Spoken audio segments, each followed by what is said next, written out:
Hello everyone and welcome back to another video from Crazy Gamer.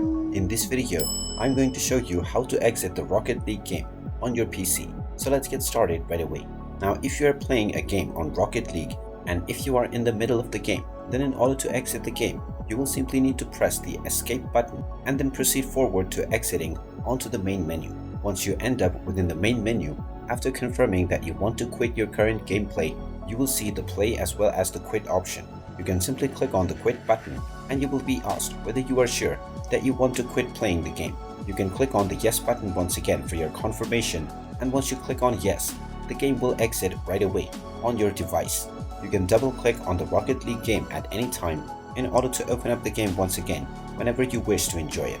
And there you have it. That is how easy it is to exit the Rocket League game on your PC. If you find this video helpful, make sure you hit that like button and subscribe to our channel if you haven't done so already. Also ring that notification bell to never miss another update from us. Thank you for watching and I will see you again in the next video.